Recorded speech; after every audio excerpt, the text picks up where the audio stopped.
A palavra agora é na tribuna concedida ao senhor Tasso Azevedo, que é engenheiro florestal e coordenador geral da iniciativa MAP Biomas, evidentemente também sem a campainha. Agradeço a honra da sua presença e fique rigorosamente à vontade.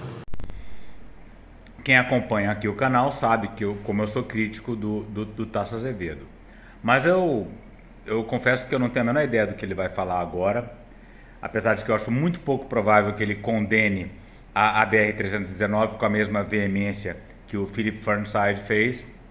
Eu acho muito pouco provável que ele fale claramente que a gente não pode expandir o agro de jeito nenhum, né? Ou que fale, por exemplo, contra toda e qualquer exploração madeireira com a mesma clareza que o Fernside fez.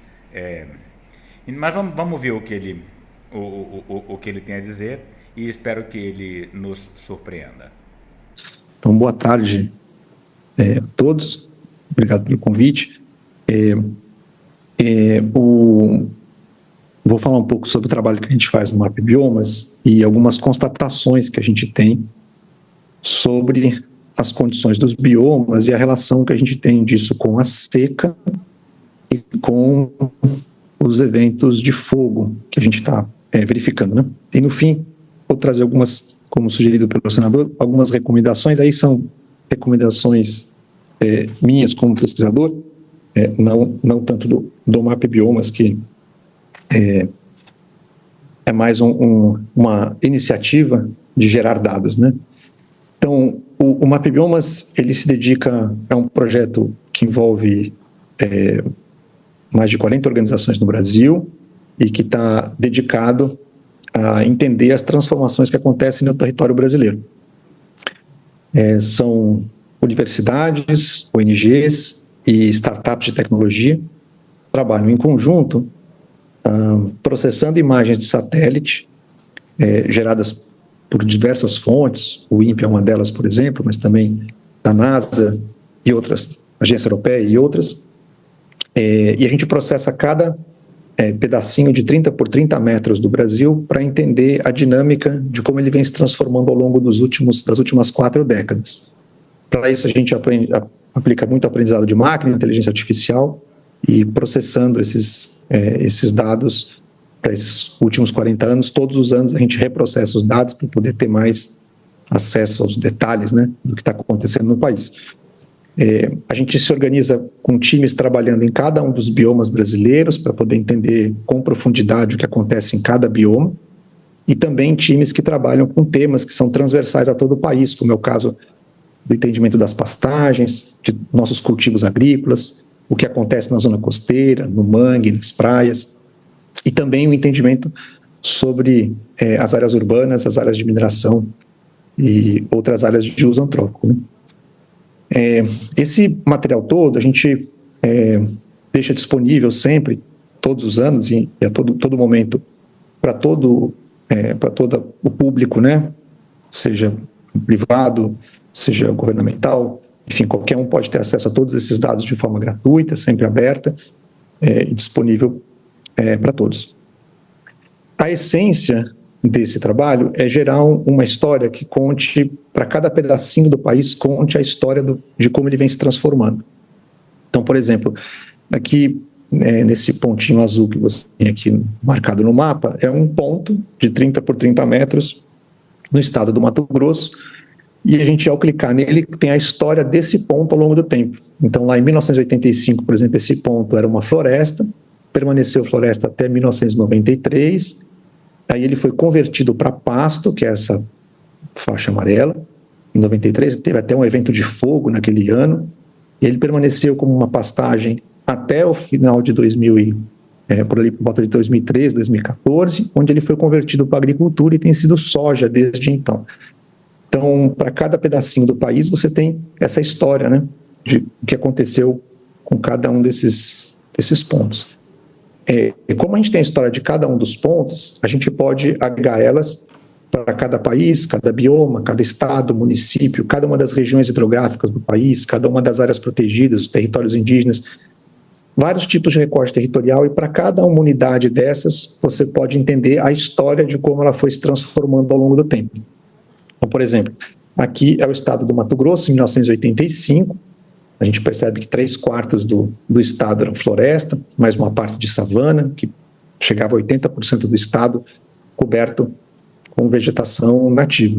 E ele vem se transformando ao longo do tempo. Em 2000 já havia uma transformação que tinha caído para cerca de 70% de vegetação nativa, e atualmente essa vegetação nativa agora faz cerca de 60% do estado.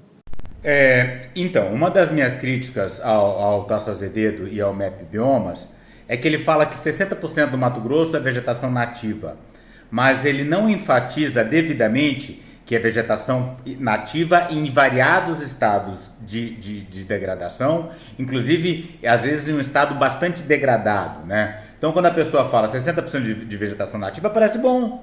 Mais da metade é vegetação nativa, tá bacana a situação do Mato Grosso, mas não é. Não é porque esse 60% tem várias extensas áreas que estão degradadas por exploração madeireira, incêndio florestal, enfim, todo tipo de coisa, né?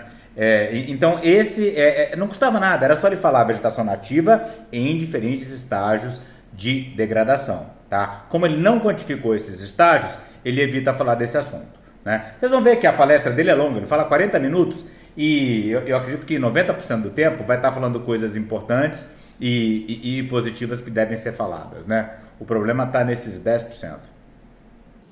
Então, assim a gente consegue ver a dinâmica de como vai crescendo, como vai se transformando a ocupação desse território.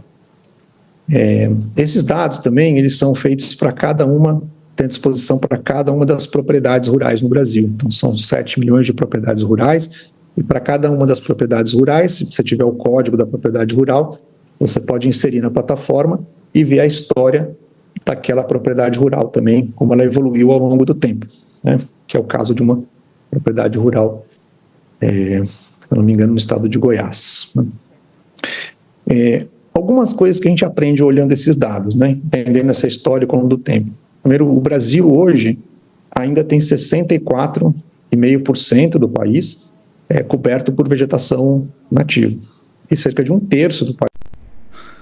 Repito, em diferentes estágios de degradação. Não custa nada falar. Você fala, 60% vegetação nativa, o pessoal fala, 60% do Brasil está preservado, que beleza. Qual é o país que tem 60% preservado? Não é essa a realidade. É muito pior do que isso, né? Vamos continuar. O país, ele é ocupado por atividade agropecuária. Apenas para ter uma ideia de, uma curiosidade um pouco do tamanho das coisas, né? Por exemplo, a área ocupada por cana-de-açúcar no Brasil, que representa 1% do território, ela é maior do que toda a área de todas as cidades, de todas as áreas de mineração, todas as áreas de praia, duna e areais que tem no Brasil. Então, toda a área não vegetada, né, de ocupação, é menor, por exemplo, do que a área que a gente tem de plantio de cana-de-açúcar. Só para ter uma ideia da ordem de grandeza, né, de como as coisas são ocupadas no território. Ao longo dos últimos 40 anos, o Brasil perdeu 110 milhões de hectares, que é uma área equivalente ao estado do Pará, de vegetação nativa. Então, na média, ao longo desses últimos 39 anos, foram 2,8 milhões de hectares perdidos de vegetação nativa, que se converteram em uso antrópico do solo no país. Isso é mais ou menos 60% do estado do Rio de Janeiro todos os anos, né? O estado do Rio de Janeiro tem 4,2 milhões de hectares. Então, é uma conversão e uma transformação do território acontecendo numa velocidade bastante rápida. E no que tem se transformado nessas áreas? Então, o Brasil perdeu principalmente florestas, né? 100 milhões de hectares de florestas nesses últimos 39 anos, e perdeu 7 milhões de hectares dos chamados campos, né? Que são essa vegetação que acontece principalmente no Rio Grande do Sul, no Pantanal, essa vegetação campestre, que não é caracterizado por árvores, né? E, principalmente, a principal conversão que a gente teve foi transformação dessas áreas de vegetação para áreas de pastagem. Cresceram 73 milhões de hectares. E também houve um crescimento bem grande das áreas ocupadas por agricultura. Sendo que nos últimos 15 a 20 anos, as áreas de pastagem pararam de crescer e o que foi aumentando foi a área de agricultura, né? Essencialmente, muita área de agricultura crescendo sobre a área de pastagem e áreas de pastagem que crescem sobre floresta. Então, as áreas de pastagem acabaram ficando mais estáveis nos últimos 20 anos. Quando a gente olha para os diferentes biomas no Brasil, cada bioma tem uma realidade diferente, né? Os biomas que proporcionalmente mais perderam vegetação nativa, ou seja, foram mais impactados, foram o Pampa e o Cerrado. Eles perderam mais de 1/4 da sua vegetação nativa nesses últimos 39 anos.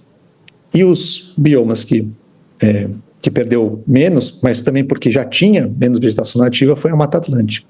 A Mata Atlântica, inclusive, no período dos últimos 10, 15 anos, ela parou de perder na vegetação nativa e começou, inclusive, a ganhar um pouquinho na recuperação, né?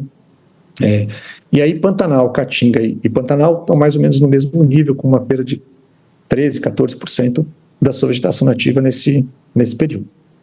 A Amazônia é muito grande, as perdas na Amazônia são perdas muito significativas, em termos de área. A maior área, né, de perda de vegetação nativa no Brasil aconteceu na Amazônia. Mas uma noção muito importante é a ideia de que, essa ideia de que o que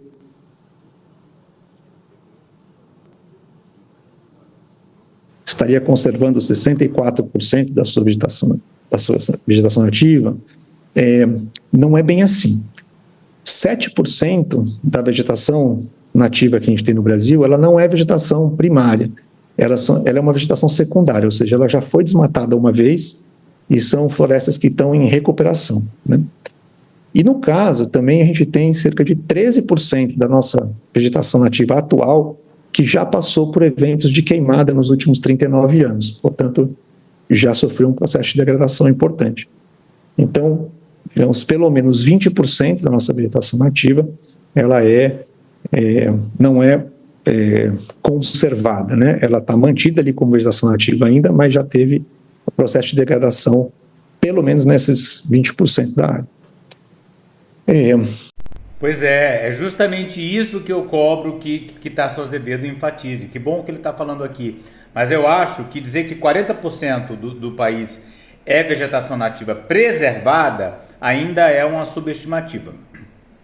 E é importante que quando venha um político como o Bolsonaro e fale que 80% do Brasil está preservado, como Pedro Álvares Cabral encontrou, né? Mesmo que ele não cite explicitamente o MAP Biomas, é importante que vocês lancem uma notinha falando, olha, se o presidente da República, no discurso de ontem, na ONU, estava se referindo aos dados do MAP Biomas, ele está errado por isso, por aquilo outro, né? Sempre tem que enfatizar isso.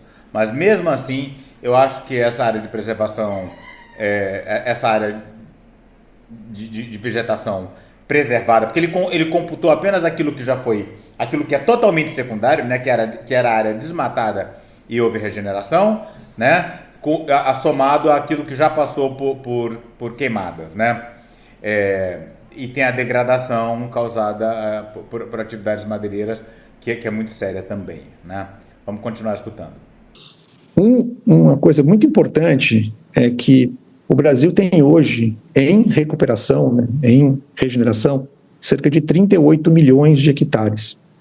Isso é uma área que equivale a 8 vezes, por exemplo, o estado do Rio de Janeiro, né? Essa área está dividida entre os diferentes biomas, mas ela é importante por quê? Porque o Brasil, por exemplo, tem uma meta de restauração da sua vegetação nativa de 12 milhões de hectares, né, que foi definido em 2015, quando a gente não sabia o quanto existia de vegetação em recuperação. Mas a gente já tem hoje 38 milhões em recuperação, né, 3 vezes mais do que seria aquela meta. Mas ao contrário do que a gente imagina, essa vegetação que está em recuperação, ela não está em recuperação por um processo virtuoso, em que houve uma decisão de se fazer essa recuperação. Mas a grande maioria dessa área, ela está assim porque foram áreas que foram muito degradadas e foram abandonadas e está em recuperação por abandono. Mas um outro lado dessa moeda é que quando a gente mede o desmatamento, considerando não só o desmatamento da vegetação primária, nativa, mas também o desmatamento da vegetação secundária, a gente está perdendo tanto vegetação primária quanto vegetação secundária. E no caso da vegetação secundária, que é essa que está em regeneração, a gente desmata proporcionalmente muito mais dessa vegetação secundária. Então, o Brasil precisa enfrentar tanto o tema do desmatamento primário, aquele que a gente vê, por exemplo, nos dados do PRODES, no INPE e outros, mas também a gente precisa lidar com a proteção dessas áreas que estão se regenerando no país. A dinâmica do que... Complementando o que ele disse, mais do que proteção, né? A gente tem que trabalhar para que essa regeneração seja mais rápida, com as espécies melhores, que produzam alimento, enfim, tem que botar gente para trabalhar nessa área em regeneração, porque elas é que são a grande oportunidade de trabalho, né? De investimento para o reflorestamento. Está correto o Tasso? Acontece em termos de perda de vegetação e dos biomas nos diferentes estados varia bastante, sendo que apenas um estado, o Rio de Janeiro, teve ganho de vegetação nativa nesses últimos 39 anos. Todos os outros 26 estados e Distrito Federal tiveram perda de vegetação nativa, sendo que os estados com menor quantidade de vegetação nativa são Sergipe, São Paulo e Alagoas, na casa aí dos 20% a 23%, e os estados com maior proporção de vegetação nativa são Amapá, Amazonas e Roraima, aí acima dos 93% de vegetação nativa. Uma outra noção importante é o quanto que a gente tem de vegetação nativa em áreas protegidas, ou seja, que, de acordo com a lei, elas são protegidas ou na forma de unidades de conservação ou de territórios indígenas. Essa proporção ela é alta na Amazônia, acima de 55%, mas ela é muito pequena nos demais biomas, né? Em todos os biomas, exceto a Amazônia, a proporção de proteção que a gente tem ela é muito menor do que o recomendado internacionalmente, que é 30%, e menor do que a maioria dos países desenvolvidos, por exemplo, só por comparação, né? O único bioma, né, que tem uma área em proteção que está de acordo com o recomendado no caso, a Amazônia. Sim, mas não vamos nos esquecer que precisa de muito mais, né? Está de acordo com o recomendado, nessa recomendação aí que não está de acordo com o colapso climático, né? Talvez não esteja atualizada, né? A gente tem que proteger o máximo. Proteção máxima para o máximo, tá? Eu enfatizo isso porque Tasso Azevedo é um entusiasta do desenvolvimento sustentável, de atividade madeireira, né? Então ele tá falando, olha, tá bacana aí, a Amazônia tá de acordo com o recomendado para a unidade de conservação. Não, senhor, precisa de muito mais se a gente quiser que essa floresta sobreviva. E ainda relacionado com o tema dessas áreas protegidas, uma coisa interessante é o papel que as terras indígenas têm em termos de proteção de vegetação nativa, né? Então, se você pega nos últimos 39 anos, o desmatamento dentro de áreas indígenas é menor do que 1% da área, né? Enquanto que, por exemplo, nas áreas privadas, ele chega a 28%, né, do total da área original teve já desmatamento. Então, eu podia aproveitar que está aí no Senado e fazer um comentário, né? Um comentário rápido que seja contra a lei do marco temporal. Uma outra coisa que a gente monitora, e aí está ligado também com essa questão da dinâmica dos biomas, a gente monitora a superfície de água no Brasil. Então, como a água é um elemento que tem muita variação durante o ano, a gente faz esse mapeamento de água mensalmente. Desde 1985, a gente produz um mapa da superfície de água do Brasil, aquilo que você consegue enxergar de água superficial no país, mensalmente. E assim a gente consegue entender a dinâmica do que está acontecendo com a superfície de água ao longo dos anos, né? Aqui, por exemplo, só para ter uma noção, essas linhas que aparecem nesse gráfico aqui são a distribuição da água ao longo do ano, né, os meses do ano, Cada linha dessa é um ano. E essa linha azul, mais forte aqui, é a linha que representa o ano de 2023, né? Onde a gente teve uma seca bastante pronunciada, especialmente na Amazônia, que fez com que essa curva chegasse a um dos pontos mais baixos. E para esse ano, essa curva está mais baixa ainda que esse dado. Então, nós estamos vendo realmente a maior seca que é já registrada, e no nosso caso aqui, nos últimos 40 anos, que é o registro que a gente tem. Esses dados de água nos permitem entender tendências de como que, ao longo do tempo, as áreas estão perdendo, ganhando ou se mantendo estáveis em termos de superfície de água. Então, aqui, por exemplo, no Pantanal, tudo que a gente vê aqui em vermelho nesse gráfico mostra áreas que, em algum momento, foram água durante todo esse período, mas que estão com tendência de perda de superfície de água. Então, o Pantanal, ao longo desses últimos 39 anos, perdeu 60% da superfície de água. Literalmente, né, o Pantanal está secando. E esse outro dado, ele mostra a tendência que você tem em cada uma das bacias e dos cursos d'água no Brasil. Então, tudo que a gente vê em vermelho nesse mapa, ele mostra uma tendência de perda de superfície de água, e as áreas que a gente vê em verde aqui são as áreas com ganho de superfície de água. E o que chama atenção é que as áreas onde aparece ganho de superfície de água são áreas onde houve adição de novos reservatórios, né? Como é o caso aqui, lá no Pontal do Paranapanema, em São Paulo, toda a parte aqui do Tocantins, aqui no centro do Brasil, são áreas que houveram acréscimos de reservatórios e, por isso, tem aumento de superfície. Mas onde você está tratando dos cursos da água natural, eles praticamente todos estão com tendência de redução da superfície de água. A gente classifica todos os corpos d'água também entre corpos de água naturais, antrópicos, permitindo a gente entender a dinâmica que acontece também quando a gente coloca novos reservatórios. A superfície de água do Brasil representa 2% do território, sendo que 62% disso está na Amazônia. E o Pampa, apesar de ser o menor bioma do país, proporcionalmente é o que tem mais água, né? 10% da água no Brasil está no Pampa, e é cerca de 5% do território ali ocupado por água. Mas o mais importante é entender aqui essa dinâmica de tendência. Então, essa linha que está tracejada aqui no meio, ela mostra a média desses últimos 40 anos da superfície de água no Brasil. E o que a gente vê claramente é que, a partir do ano 2000, a nossa superfície de água vem consistentemente sendo reduzida, né? Então, essa é a realidade que a gente está vivendo hoje. O Brasil, que é o país com maior disponibilidade de água doce do planeta, ele está depreciando esse recurso rapidamente. Isso tem relação com a redução da área de florestas na Amazônia, que é uma bomba importante para a dinâmica de água no Brasil, mas não só na Amazônia, como no Cerrado e nos demais biomas. Vou passar aqui para a próxima. Então, a questão da água é um indicador do que a gente tem em termos de seca, que é uma das coisas que cria condições para a gente ter queimadas, né?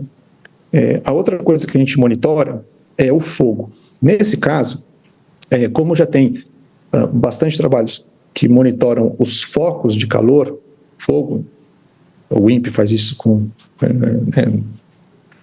uma organização referência no mundo sobre esse tema.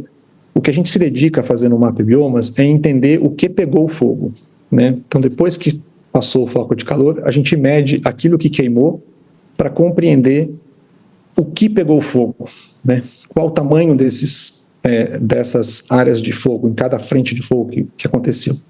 Quantas vezes pegou fogo, assim por diante. Então, a gente tem uma plataforma que a gente faz isso mensalmente, também desde 1985. É importante ser mensal esse dado, porque as cicatrizes de fogo, elas tendem a desaparecer rapidamente. Então, é importante você medir logo depois que ele acontece.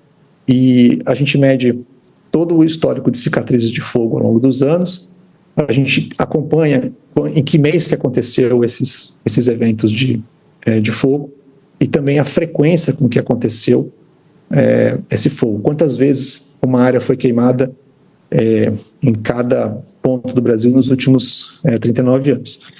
Então, esse é o número. Recentemente a gente publicou análise completa desde 85 até 2023. É um número muito impressionante, né? O Brasil, 23% do Brasil pegou fogo pelo menos uma vez nos últimos 39 anos. Só em 2023 foram 16 milhões de hectares queimados no país, né? Isso quer dizer que 2% do território nacional pegou fogo no ano de 2023. Isso varia bastante entre os biomas. O bioma que teve a maior proporção de área já queimada nesses últimos 39 anos foi o Pantanal, e os eventos de fogo dos últimos 4 anos são fundamentais para explicar essa proporção tão grande de queima no Pantanal. Depois é seguido pelo Cerrado, mas assim, no Cerrado e no Pantanal, até você pode imaginar que tenha fogo de altas proporções, Cerrado principalmente. Mas no caso da Amazônia, você ter 20% da Amazônia tendo eventos de fogo não é normal, né? Fogo na Amazônia é para ser um evento raro, né? Uma das coisas que a gente observa é entender como a gente tem um mapa que identifica qual é o uso da terra em cada ano ao longo dos últimos 39 anos, a gente consegue definir o que exatamente pegou fogo. Então, nesse período todo de 39 anos, 68% do que pegou fogo no Brasil era vegetação nativa, floresta, savana, campos, etc. E 31% do fogo aconteceu, a gente chama de áreas antrópicas, né, principalmente agropecuária. Então, e aí, aqui a gente pode ver ao longo dos anos o quanto que foi queimado de cada tipo de vegetação. Vale notar aqui uma observação que o Rodrigo Agostinho comentou, né, o presidente Ibama, de que ao longo dos anos a queima de florestas, né, proporcional a tudo que queimou no país, era relativamente pequeno, né? 9, se somar 9 mais 11% de florestas alagadas, daria o que próximo aí de 20%. Só que isso tem crescido nos últimos anos, né? Então, outro elemento importante é que, de tudo que pegou fogo no Brasil, nesses 20% que pegou fogo no Brasil, 2/3 pegou fogo mais de uma vez. Então, não só pegou fogo mais de uma vez ao longo do tempo. Por que isso é importante? Porque quando uma vegetação, por exemplo, na Amazônia, pega fogo uma vez, ela é capaz de se recuperar em cerca de 10 a 15 anos. Quando você pega fogo 2 vezes, dentro desse período de 10, 15 anos, o tempo de recuperação pode chegar a 30 anos. E quando pega fogo mais do que 2 vezes, 3 vezes, a gente ainda não tem nenhum caso em que a gente conseguiu ver a recuperação completa. Então a gente ainda nem sabe quanto tempo demoraria para ter a recuperação. Então, realmente é um aspecto que degrada muito o ambiente. 80% de todos o fogo no Brasil, ele acontece entre os meses de julho e outubro. Então, o mês de setembro, que é o mês que nós estamos agora, é sempre o ano mais crítico, né? A maior parte do fogo no Brasil acontece no mês de setembro. Outra coisa importante é entender que o aspecto fundiário também ajuda a explicar o fogo. 60% de todo o fogo que aconteceu no Brasil nesse período de 85 a 2023 aconteceu em imóveis privados, e se considerar também os assentamentos, chega a 70% de todo o fogo aconteceu dentro desses áreas privadas e assentamentos, né? 8,2% aconteceu em unidades de conservação, por exemplo. Quando a gente observa os estudos que são localizados, a gente não tem estudos ainda que explicam o fenômeno do início do fogo em todas na sua dimensão nacional, como um sistema de monitoramento, mas tem estudos localizados que apontam que a imensa maioria, nós estamos falando de mais de 90%, né, dos eventos de fogo que acontecem em unidades de conservação, eles se iniciam fora da unidade de conservação e caminham para dentro da unidade de conservação.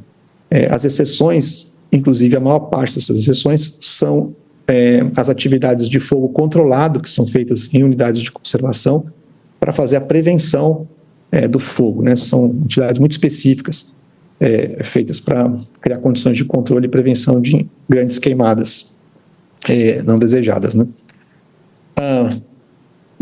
Aqui pegando bem o aspecto onde nós estamos hoje, até agosto de 2024, esse é o último boletim que a gente publicou, foram queimados 11,4 milhões de hectares no Brasil, sendo que se você pega de janeiro a julho, ficou ali por volta de 1 milhão, um pouco menos que isso, até 1 milhão de hectares por mês, e aí realmente em agosto deu um salto, foram queimados 5,6 milhões de hectares no Brasil. Então, é um salto bem importante aí para da quantidade de fogo que nós tivemos. O principal estado, né, com fogo nesse mês de agosto foi o Mato Grosso, seguido do Pará e o Mato Grosso do Sul. E tem um destaque aqui também para São Paulo, né, que teve uma área bastante grande de 15 segundos. Fogo, que é pouco usual, né? Aqui é um pouco um olhar sobre o estado do Mato Grosso, dá para a gente ter informações sobre cada município, quanto cada município teve de fogo. Tivemos municípios que chegaram a ter mais de 10% do seu território com fogo, né, em um único mês, que é bastante coisa, né? Na Amazônia, foram 2 milhões de hectares de fogo, e o destaque aqui é o fato de que nós chegamos a 30% de desmatamento desse fogo acontecendo sobre áreas de floresta. Então, a hipótese principal aqui é de que, como o desmatamento caiu bastante, então, em geral, a gente tem caminha muito junto, né, o desmatamento com o fogo. Porque o fogo é utilizado como uma prática para você terminar a atividade de desmatamento, e quando você põe fogo na área recém-desmatada, esse fogo queima a área desmatada, mas entra para dentro da floresta que estiver adjacente. E, em geral, o fogo, quando entra na floresta, ele é apagado pela própria floresta. E ela se degrada apagando o fogo, né?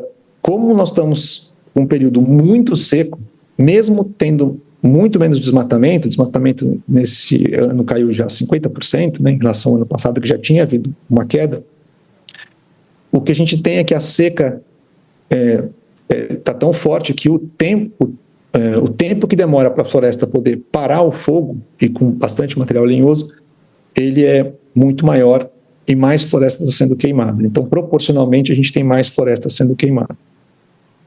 Além de potencialmente ter esse fenômeno de colocar o fogo criminosamente sobre as florestas como uma forma de degradá-la bastante, em vez de fazer o desmatamento direto.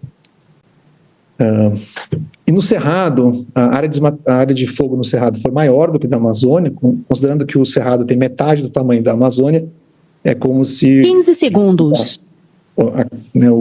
O fogo no Cerrado fosse o dobro proporcionalmente do que foi no caso da Amazônia. O Cerrado geralmente pega mais fogo, e aqui não tem grandes surpresas.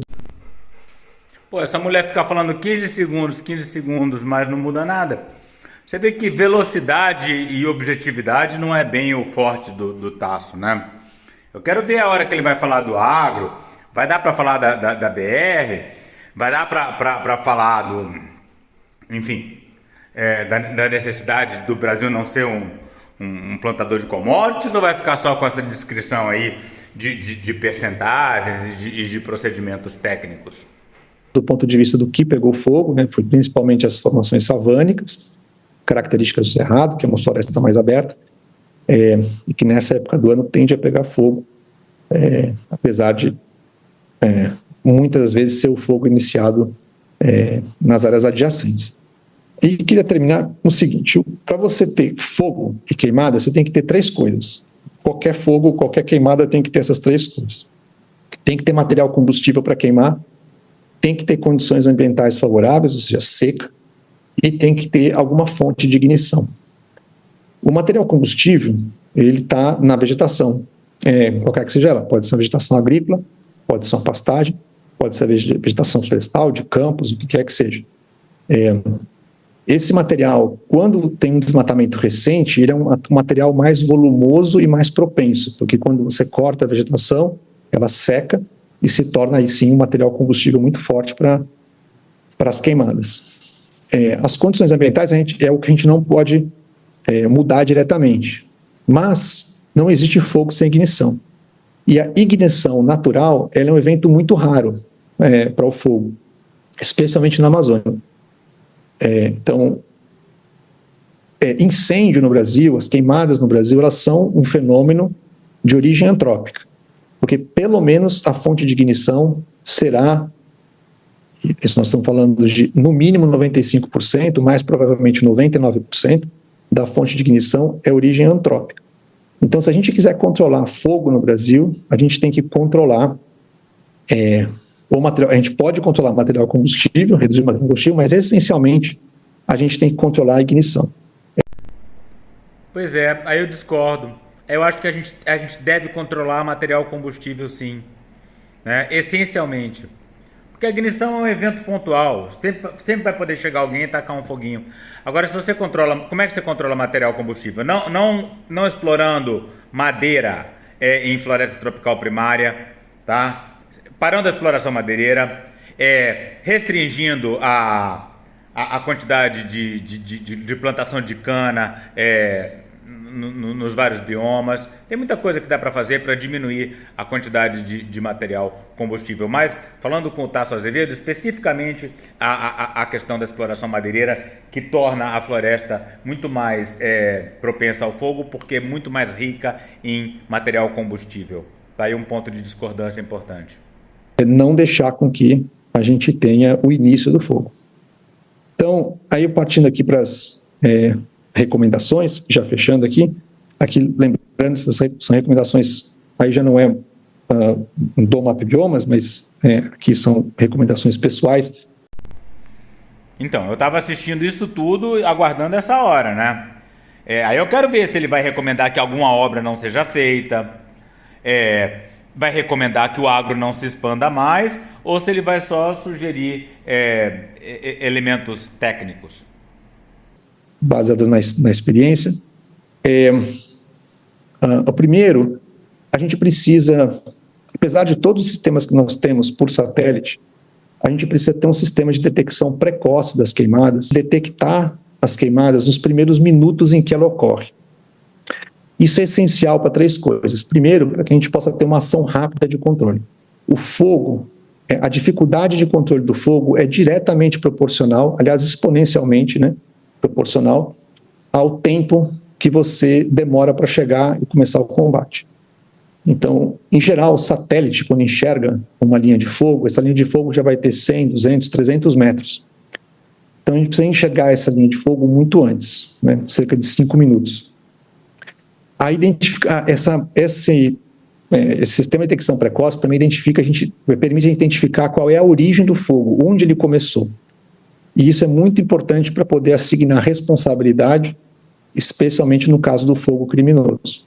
Então, nós estamos testando vários algoritmos para poder identificar a fonte do fogo, cruzando os dados de área queimada com os dados de foco de calor, mas é muito difícil você determinar exatamente onde ele começou, sem que a gente tenha... 15 segundos. Esse sistema de detecção precoce, em geral, são feitos com torres, né, que permitem visualização de um raio de cerca de 20 a 50 quilômetros, que são colocadas especialmente próximos às estradas. E, por exemplo, o estado do Pará, como o Pará, se você tiver cerca de 50 a 70 torres ao longo dos principais ramais, né, de estradas, você consegue cobrir cerca de 70% da área de fogo no estado, para dar um exemplo. Então, essa é uma estrutura que a gente precisa ter, uma estrutura pública que permite fornecer essas informações, provavelmente até operada pelo INPE, de forma que pudesse juntar com as outras demais informações que a gente tem, né? A segunda recomendação é que a gente deve proibir definitivamente, e não somente que ficar cada estado definindo se vai fazer ou não um decreto de suspensão do fogo, a gente não dá mais para a gente pensar em uma coisa opcional. A gente precisa proibir o uso do fogo no Brasil entre abril e novembro, pelo menos, quando acontece 85% do fogo no Brasil, exceto, obviamente, para as condições, para as ações que são necessárias à prevenção e que sejam, evidentemente, autorizadas, né, como é a casa de construção de aceiros e outros. Mas é essencial, isso é algo que precisa ser feito mesmo em termos de legislação federal, né? O outro ponto, a gente precisa estabelecer em lei uma política para o fim do desmatamento em todos os biomas no Brasil, inclusive de vegetação secundária. Nós já estamos próximos do chamado ponto de não retorno na Amazônia, se é que a gente não está no ponto de não retorno, por conta não só do desmatamento, mas no alto grau de degradação, e a gente não pode mais perder vegetação nativa. Esse é o momento agora de recuperar a vegetação nativa. Esse é um esforço que deve ser nacional, envolvendo todos os setores, né, do setor agropecuário, do setor de energia. Todas as áreas devem estar envolvidas nesse esforço. 15 segundos. Nacional. Cara, eu tô para ver alguém mais ignorado do que essa mulher que fala 15 segundos. Viu? Você proibir por lei o desmatamento, se você for ver a quantidade de desmatamento ilegal que tem por aí, você vê que claro, é bom, eu defendo. Também sou a favor da moratória do desmatamento. Mas a gente precisa falar, a gente precisa ser mais duro, a gente precisa falar de confisco da terra onde acontecer. E a gente tem que falar da infraestrutura que permite o alastramento do desmatamento ilegal, né? O tempo passa e Tasso Azevedo ainda não falou de hidrelétricas, de estradas e nem da contenção do agro, se é que vai falar. Segundo, o quarto ponto é a gente orientar todo o nosso financiamento da agropecuária para práticas sustentáveis. Por que isso é essencial? Porque o principal uso da terra no Brasil, de longe, 98% de todo o uso da terra, das áreas que foram convertidas, né, de vegetação natural para uso antrópico, eles acontecem na forma de atividade agropecuária.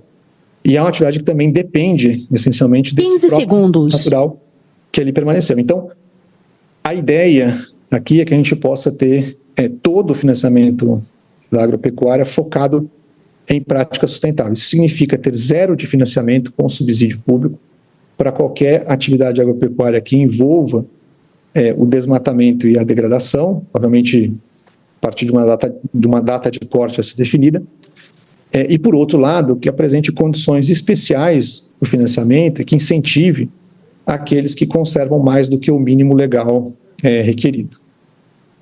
Depois, outro tema importantíssimo é a gente precisa ter recursos destinados para a questão do controle do desmatamento, né, e da conservação dos nossos biomas e das queimadas. Ele precisa ser um recurso exclusivo, previsto em orçamento e de prontidão. Ele não pode ser dependente de recursos extraordinários. Esse é um tema emergencial para o país, fundamental, né, para a saúde, para a conservação, para a geração de energia, para a produção agropecuária, e a gente precisa ter esse recurso assignado, e isso eu acho que é uma tarefa fundamental aí do Congresso, assignar que tem esses recursos. Fiz uma estimativa aqui, pelo menos 2 bilhões de reais por ano, que estejam assegurados para serem executados tanto nas ações de prevenção como nas ações de remediação. É importantíssimo, para né, concluir, o que a Ju comentou agora há pouco sobre a implementação do Estatuto de Emergência Climática. Ele é fundamental para que a gente possa ter ações preventivas em escala acontecendo de forma mais facilitada. Então, é muito importante, ótimo que já tem um projeto aí na mesa para isso. E, por fim, a gente precisa garantir que o mercado de carbono regulado no Brasil, ele incorpore o setor agropecuário. A gente tem um projeto de lei que passou pela Câmara, passou pelo Senado, voltou, ele começou no Senado, né, passou pela Câmara, agora voltou para o Senado, e ele tem uma questão fundamental. No momento, a versão que está prevista, ela não incorpora o setor agropecuário no Brasil. Não tem como você criar um mercado regulado no Brasil que deixe de fora 75% das fontes de emissão e remoção de gases de efeito estufa que estão na agropecuária. E, por fim, é um tema não menor, mas eu acho que que está no entorno disso tudo, a gente tem um problema grave de integração das comunidades dos chamados povos da floresta na Amazônia, por conta do seu isolamento. Então, é fundamental a gente garantir a conectividade das mais de 8.500 comunidades indígenas, quilombolas, extrativistas da Amazônia, né? Nesses momentos de seca, por exemplo, as populações que mais sofrem a gente nem enxerga, porque nem conectadas elas estão. Esse é um outro tema que precisa receber uma atenção especial e programática no Brasil. Desculpa pelo avançado tempo. Eu tô de cara. Eu achei que ele não ia denunciar a estrada. Mas eu não achei que ele ia defender a porra da estrada. Eu não achei que ele ia defender a estrada, meu Deus. É muito pior do que eu imaginei. Esse cara é perverso, viu? Vocês me desculpem. Esse cara é perverso. Eu termino por aqui. O senhor Tasso Azevedo, como a audiência é rotativa, engenheiro florestal e coordenador geral da iniciativa MAP Biomas.